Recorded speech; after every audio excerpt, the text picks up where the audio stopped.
Alejandro, welcome to the show, man. Good to have you. Thanks, man. Thanks for having me, John. Best hair in Bitcoin, otherwise known as. So for those who aren't quite familiar with you yet, can you, I guess, start with kind of a brief background of kind of your work history in Bitcoin, some of the places you've been, and where you are now? Sure. So I started in Bitcoin in 2013, but started a company around 2015, which was called SendChat, which was then acquired by Blocktrail. I worked at Blocktrail for 2 years as their manager of business development and marketing, which was Blocktrail was a Bitcoin API, a blockchain analytics site, so a block explorer, and a wallet, a Bitcoin wallet. We worked there for 2 years in Amsterdam, and then we were acquired by Bitmain. At Bitmain, I started amongst 5 other guys, 2 of them from Blocktrail. We started BTC.com, which grew to be the largest mining pool for 2 years in a row. We also had a block explorer and a wallet. So most of that was all that was from Blocktrail in essence. Mm-hmm. And yeah, I worked there for around 2.5 years, 3, until I left. And then I joined my old friends from BTC.com. So actually the co-founders of BTC.com, the Chinese side of the BTC.com co-founded team, started Poolin. And I know those guys for I worked with them for 3 years closely. So, you know, it was just natural that I joined the team, and they're my good friends and they're straight Bitcoiners. So I was very happy to join the team. For sure. Love it. Long history, you know, worked with some great people and back with some of those people from BTC.com now at Poolin, which is great. So thanks for that. And then I guess we're talking to you this week. We could talk to you about a lot of things, but you've kind of been, I guess, in the news on the forefront of kind of talk about Bitcoin this week with the Taproot activation.com, which you launched. Can you give kind of a brief intro of that? And we'll get into more of it later, but kind of overview of that and what you're doing. Sure. So taprootactivation.com is a website in which we basically are just trying to find consensus over the upcoming Taproot upgrade. In the past, you know, for Bitcoin to upgrade, you need to have all parties in agreement, in consensus. So I thought let's go ahead and take the first step and get to see and to find out as a community what the mining pool industry, what the mining pool players our preferences are. I think it's a very important side of upgrades, of soft forks. And so I just want to get it. I really wanted to get the discussion going. It's an important upgrade for every Bitcoiner out there because it improves Bitcoin privacy. It expands smart contract possibilities. It also actually helps with scaling because it lowers the amount of fees in transactions. So it's just an overall upgrade to Bitcoin. It's good for us Bitcoiners, thus good for mining pools. So I went ahead and created the site. For sure. Getting a lot of attention. Aaron Van Wirdum of Bitcoin Magazine wrote about it this past week. And we'll get into a little bit more detail about that and the stuff around it. First, though, some context for kind of why you're doing this way now. Maybe some kind of lessons learned from past upgrade processes.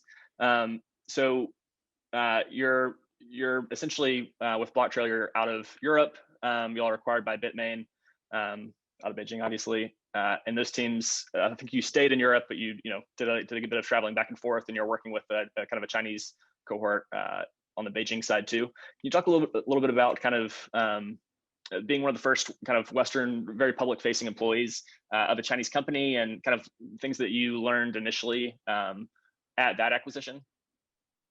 Yeah, well, it's aside from Bitcoin being a nascent industry, there's also the added basically hurdle of 2 very distinct cultures and work cultures and just cultures in general working together.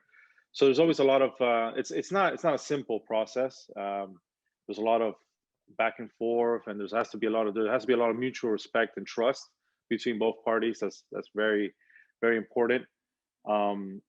yeah, that's what I've learned over the years working with Chinese companies as a as a European. Um, um, yeah, and in the past, with that, as your question was, we the SegWit upgrade was kind of difficult for all parties involved, because what happened was that there was not a lot of communication between the mining community and the development community and just the users in general, businesses. Everyone was doing what they wanted to do. Everyone was trying to push in their own direction or pull in their own direction, and that caused a huge rift in the community and caused a lot of fighting in Bitcoin. And it was. And I was at BTL.com, a Chinese company, as a Western. We were BTL.com Amsterdam, which was basically the Western side of Bitmain. And so we had to face we faced a lot of issues, a lot of problems, a lot of dirt was thrown to us, and we had to deal with a lot of bad stuff. Like, for example, a lot of the team in BTL.com wanted SegWit, while in China, some in the Chinese side of Bitmain, they did not want SegWit. Some did, of course. And the Poolin guys who were at BTL.com at this time wanted SegWit, and this was one of the reasons why they left Bitmain. But yeah, so we had to kind of walk a fine line there, and it was a very difficult moment for me personally, because I have to, I'm tasked with something, and but at the same time I have to. So at the end, what BTL.com did was we created a sort of, on our wallet, we did replay protection in case that was going to be necessary, so no one's Bitcoins would be lost if there was a really bad fork. And we tried to basically try to win, or try to make everyone happy. But it was a very difficult decision, and it was a very difficult time for us. So I don't want anyone else to live that. And one of the major problems in the SegWit days was that the mining industry, mainly in China, now it's been spread out globally much more, but in those days it was basically only in China. And the communication wasn't there. When communication started, they wanted that. These guys wanted this, and there was a lot of confusion. So I don't want to repeat that. So I took the first step to see what the mining guys, the mining pool people want, to start the discussion from basically the problem we had in the past. I'm trying to fix it with this site. That's the whole point. Yeah, for sure. And I guess take a step back a little bit to some of the confusion that you're talking about and kind of those difficult times. SegWit 2x, the communication there. The kind of east-west divide communication-wise, trust-wise, is kind of used as an excuse or a real reason for some of those problems back then. You touched on it, but maybe can you talk a little bit more about kind of inside BTC.com there, kind of the internal discussion around it? How should I put it? I mean, it was the reasons behind why some people in Bitmain, or the upper management at Bitmain, didn't want SegWit, I guess, are known across the community.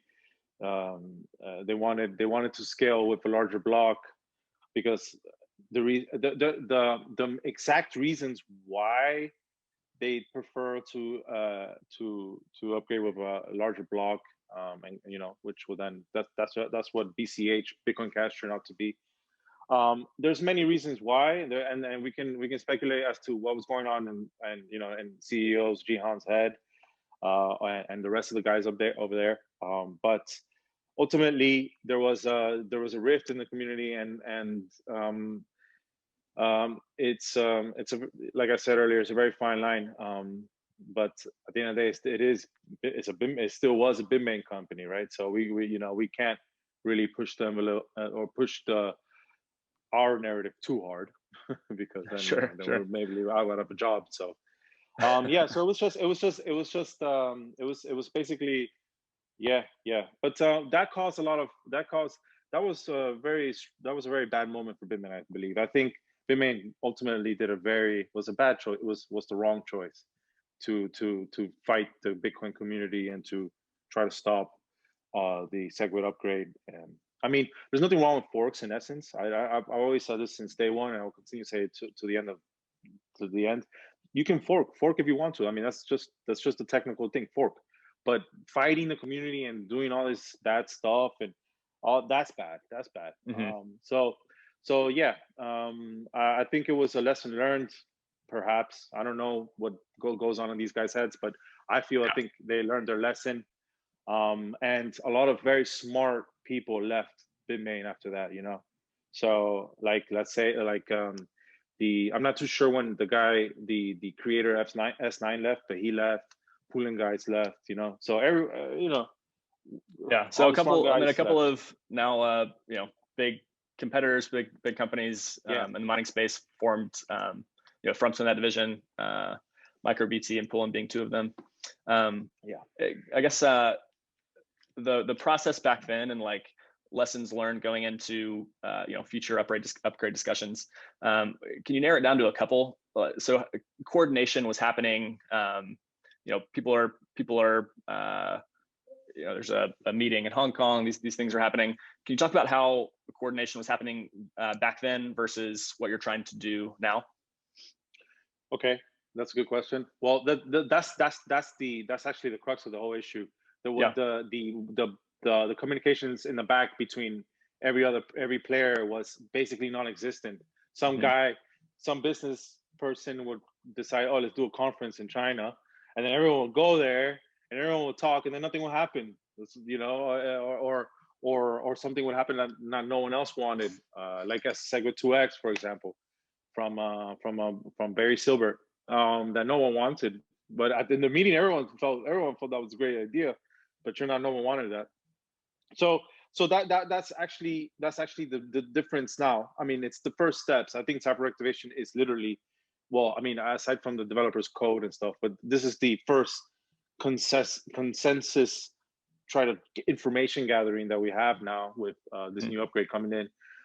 But the idea I'm trying to put, me and Poolin are trying to make it as transparent as possible and try to, make the communication happen, which did not happen in the past. Communication was just not there. It was basically not there. So now that's the difference. We have to have clear communication. Crux of the issue was communication back then. So with Taproot, this is kind of your, you have a public facing website and you're talking to media and getting input from other pools. So communication and transparency is kind of the key focal points of what you're trying to add to the dialogue here. Can you talk? So this is something you're doing.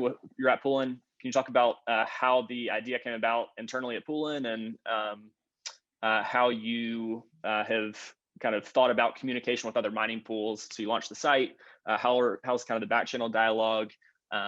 Is there good communication between pools generally? And then for things like upgrades, how are you thinking about this specifically? Sure. So, Poolin, the CEO of Poolin is Kevin Pan, and he's a very well-known Bitcoin figure in China and the rest of the Bitcoin community as well. But he's very much into technical upgrades and the technical side of Bitcoin. He very much supports Bitcoin Core's development work. He's been pushing himself for Taproot, or he's been teaching about Taproot and presenting about Taproot in China for about half a year now. Well, and Corona of course messed up a lot of stuff. But what does that look like? The teaching, is that like webinar type stuff? Is it like in person? He's going to different companies and presenting? Oh no, so Poolin holds like monthly conferences in China for miners. Not only conferences but also workshops. And that's where he goes to teach. So in the conferences he presents what Taproot is, and in the workshops, of course, it's much more intimate. So he's been doing that for a while. And I thought since I've been around in Bitcoin for many years and saw what was going on. So yeah, we all decided, the management, the executive team decided, let's push forward with this activation. At the end of the day, Poolin mines around 13% of all Bitcoin in every day. The global Bitcoin hash rate comes through Poolin. So of course, like for us, it's a big responsibility, and that responsibility brings a lot of we have to do these things. It's our own responsibility because we're moving so much hash rate, and so many miners trust us as a mining pool that we have to, that we don't have to, but we feel that we need to try to help Bitcoin whenever way we can. And since we felt, look, there was no discussion about Taproot. There was only mailing lists and a couple. Aaron from Bitcoin Magazine is the only one really talking about Taproot. So it's about time to talk about it, and what better than us? The internal discussions between mining pools is there. There's the competition between mining pools is extremely intense, to put it lightly, because miners, it's a feature for miners to be able to switch so easily between pools as a feature. But for us as a pool, of course, that's kind of sucks, right? They can switch so easily to our competitor. So the competition is fierce, but at the end of the day, everyone came together, and I was very happy about this. A lot of people ask me how quick I managed to get 50%, over 50% of the hash rate already on board in like one day.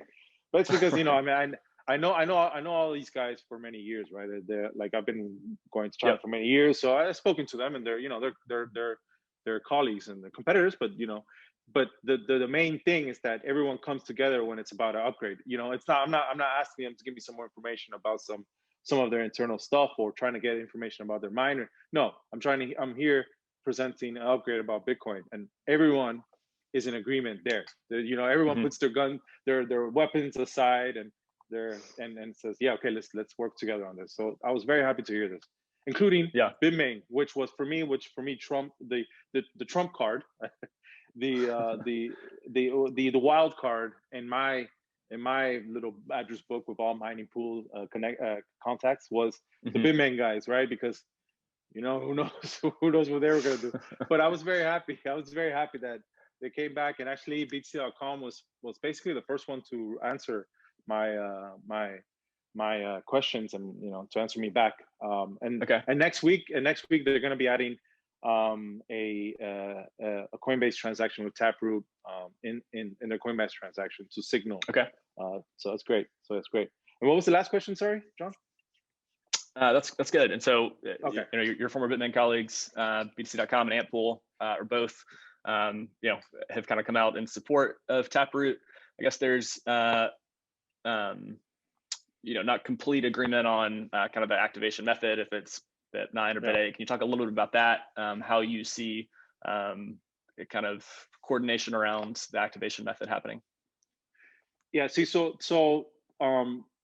the first step of Taproot at activation.com is to just find out if everyone's in agreement for Taproot.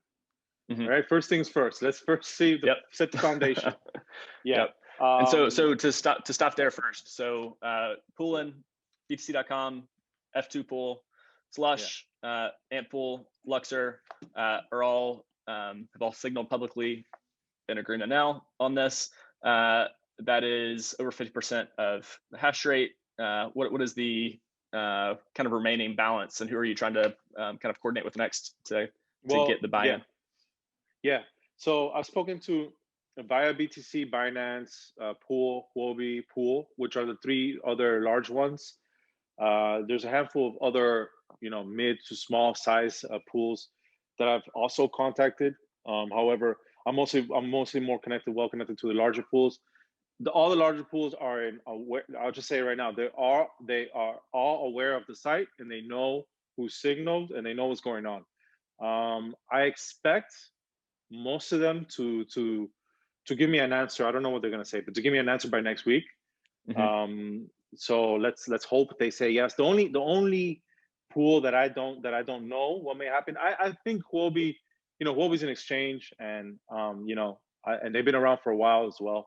So I don't think they'll go against Taproot, but who knows? But that's my own opinion. The only one I don't know that that's a kind of wild card again for me is Binance, because Binance they do whatever the hell they want, it seems. And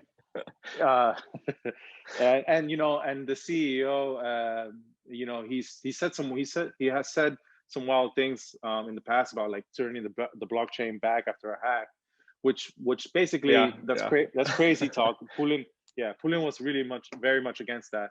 But what it shows to me, at least, this is me speaking, not Poolin, is that, you know, if you say about moving the blockchain or turning the blockchain back, doesn't really mean that you understand Bitcoin much, right? You don't really get what Bitcoin is.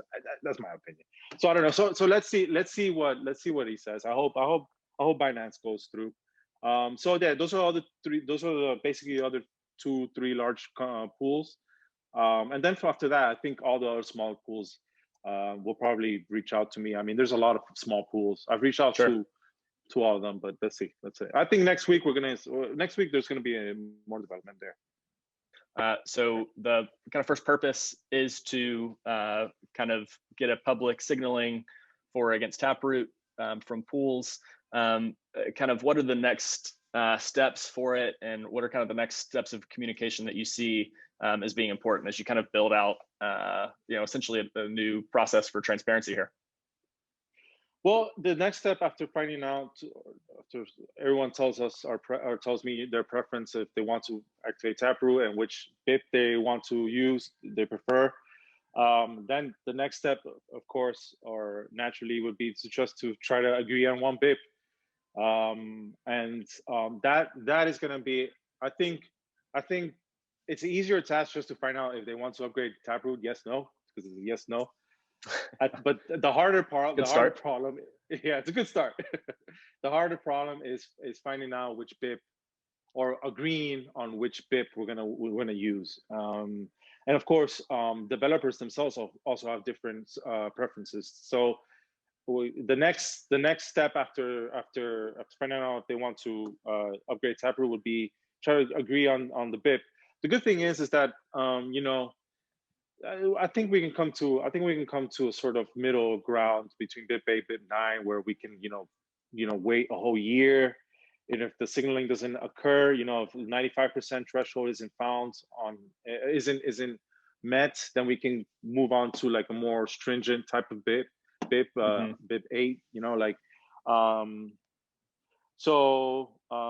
think we can come to sort of agreement. It might take a couple of years, but hopefully everyone agrees with one BIP and we move it on. In 3 months we're upgraded. That's not going to happen. So yeah, the next step is just to find out. I'm very positive of the developments, and I think it's going to be fine. It will happen. It's just a matter of time and just sitting down and talking about it. Yeah, and so kind of coordinating that activation, and this is kind of public, transparent coordination from mining pools.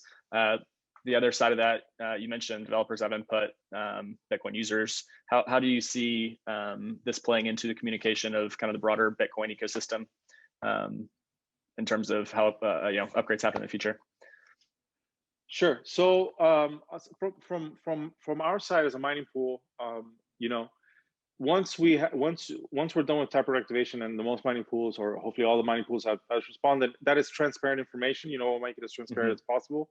The developers are transparent. They have all on their mailing list and whatever it is they use. I'm sure they're transparent too. So then the next question is, the users will all be able to log into Taproot activation, the comments, see the transparency there. The next question would be then how to move forward from there.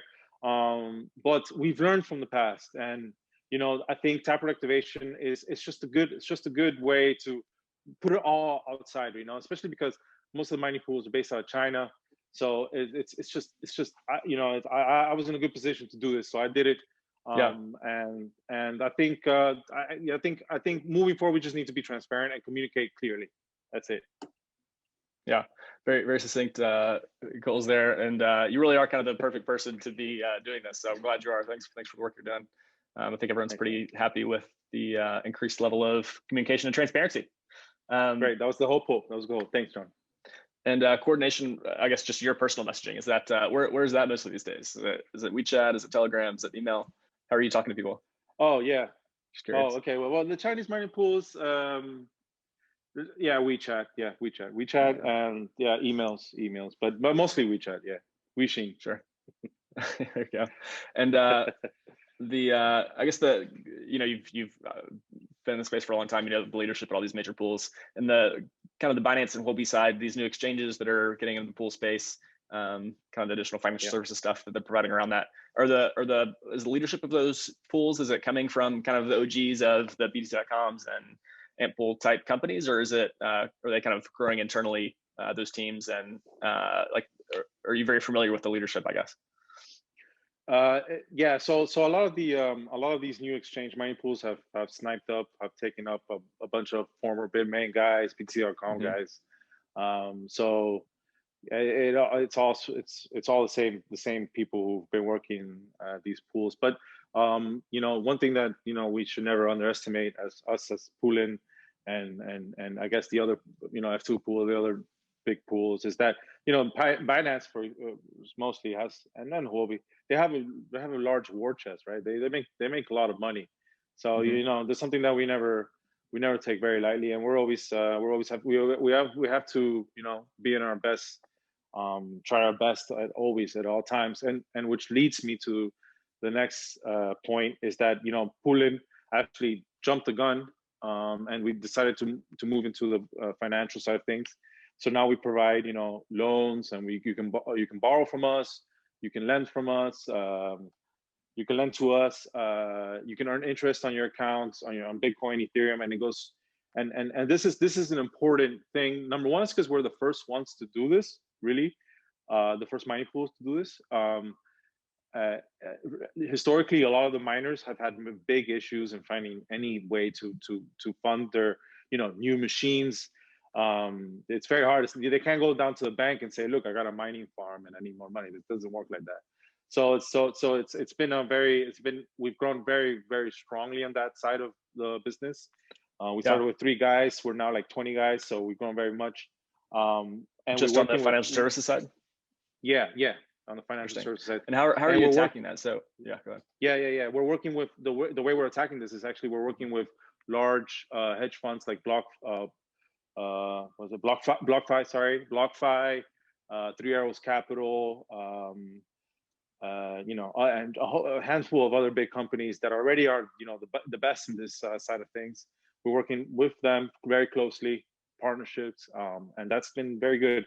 So the reason why we've jumped into the financial side of you know, financial side of things is because again, the entrance of new pools, for example, Binance, Huobi, which come in with, you know, very smart guys, and, you know, and they're making a lot of money. So what they do is they lower the fees. You know, the competition continues to increase. So you know, instead of offering, you know, 1% for the fees, they offer 0.8% because they can. Yeah. So for context, what were the fees on for mining pools when you were at BTC.com versus and where they are now? When I started at BTC.com, we were talking about like 6%, 4%. 4% was kind of like around 6%, and then it went down to 4%, and then it stayed around 4% for a couple of years, 2 years, and then it started like nosediving, and it went down literally every month. It was going down 0.5%, you know, and then now we're low. It's just very low, which I mean, it's still you know, we still it pays the bills, but, you know, it's not the same. So we have to reinvent the book. We have to, and, you know, a mining pool has a lot of users and a lot of Bitcoin coming in through our, you know, through our company. So why not, you know, provide interest for these Bitcoins, and why not, you know, just so that's the reasoning. So the basic service of pools is kind of the margin there is being slowly or quickly taken down closer to zero. Y'all are making up for it by providing additional financial services around it. You have these exchanges that are coming in and have it kind of all those teams internally working together. Y'all are partnering with some outside groups on the lending and borrowing side with BlockFi, kind of quant fund type folks with 3 Arrows Capital. What is the kind of partnership? What does that kind of partnership process look like for y'all in terms of how you're thinking about who to work with, where you want to be working with people, kind of the things that you're looking for them to bring to the table? Are you looking for additional partners on either side? How are you thinking about kind of those partnerships moving forward? Sure. So, you know, the Poolin has a very strong reputation. So Yeah. we naturally we have to find someone with a very strong reputation and what they do. So in essence, what we did was just try to partner with the best guys that Hmm. in the industry, and we feel that BlockFi, 3 Arrows Capital, CyberX, etc., are the best. So that's who we work with. Um, well, how it works in the back, it's kind of it's just normal processes. And yeah, we're always looking for new partners. And please reach out to us in that sense. But a lot of the internal financial stuff I can't really talk about. Sure, sure. And that the kind of customer base of just miners who are looking for some of these additional services now, how have you seen kind of the sophistication of those customers growing over time, the services they're looking for, and then kind of the geography of your customers, maybe specifically? We've got a lot of these groups, these pools that are based in China. How are you thinking about growth of that customer base, I guess? Yeah. So what we've seen over the years is that the mining, I mean, in the beginning, the very beginning, the people who were mining were hobbyists, right? And then it became people who saw, small groups of people who saw, okay, this is a very good business, started throwing a lot of money, they started growing and getting very big. A lot of these large pools in China and in Russia, Kazakhstan, are guys who started, with a small warehouse and made a lot of money with Bitcoin mining, and they kept expanding. But now what we're seeing, so these large pools still exist, these very old established large pool farms, sorry. But now what we're seeing is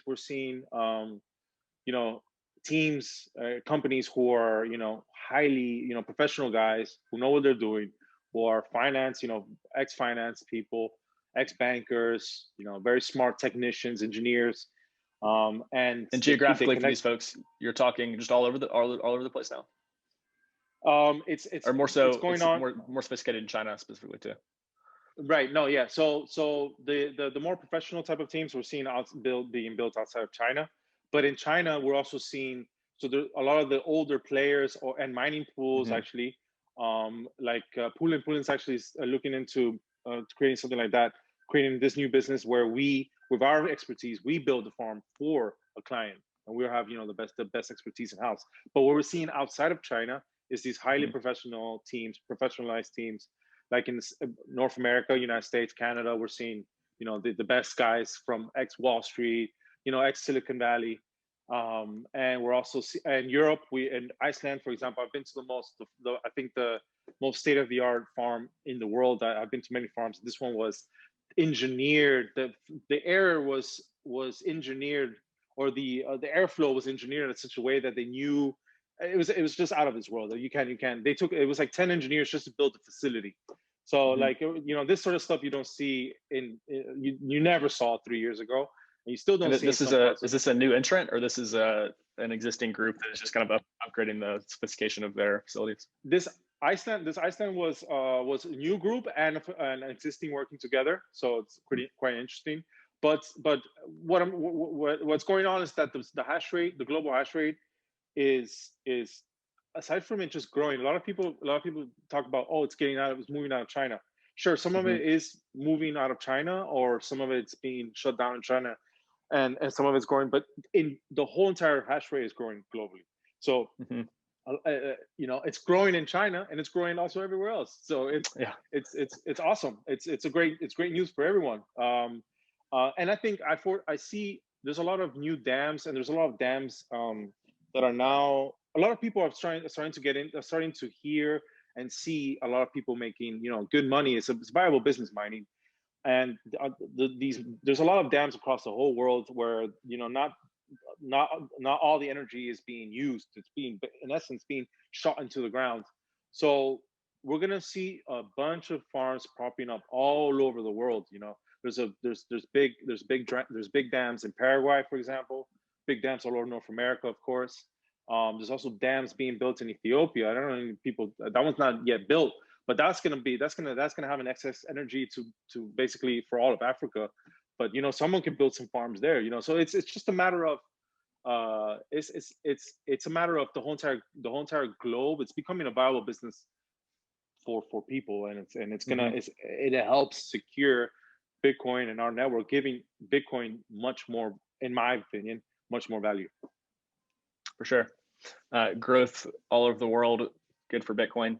And then I guess we didn't get in my biology, we didn't get like an overview of the Poolin business essentially at first either. So, mining pool, these financial services for your customers, you're talking about some other business lines you might launch. Maybe just get a brief overview of the Poolin business and kind of how you're looking at growing over the next year or so. And I guess your specific role there, we didn't even get to that first too. Well, so we have the mining pool. We mine 10 different coins, top 10 coins. Bitcoin is, of course, our number one baby. Financial services, which it's very straightforward. If you're mining with us, you can get your Bitcoin straight to that wallet, which provides all the financial services you require. And we also have some smaller. We're looking into building farms for individuals. This business just started, so reach out to us. Reach out to me if you want to talk about it. But basically, if you want a mining farm in China and eventually outside of China as well, you can come to us and we'll build the whole thing for you. We'll get you the miners, we'll set them up, we'll connect you we'll connect to our pool, giving you a good fee. So it's a straightforward business there. We're looking to expand outside of course, as the global hash rate grows in other parts of the world. Poolin wants to be right there with them. Help. We have many years of experience with the largest mining farms in the world. So we know how to do this, and we want to be there in Paraguay. We want to be there in Canada, North America, in Europe. That's where I'm at, Northern Europe. So expect Poolin to grow internationally. That's our goal. And then we close out with kind of a more of a one-off question. A recommendation can be something culture, food, for a place that you work out of. I guess that could be Amsterdam or Beijing for you. But one recommendation for somebody who's going to be traveling post-COVID in the future and what they should do. Well, okay. Well, I would recommend in Amsterdam it's called haring, which is raw fish. It's very good, trust me. All right. The Dutch food, Dutch cooking, it's okay, but I would much rather I recommend the raw fish. All right, raw fish in Amsterdam sounds good. Yeah. All right, Alejandro, thanks for joining, man. Talk soon. John.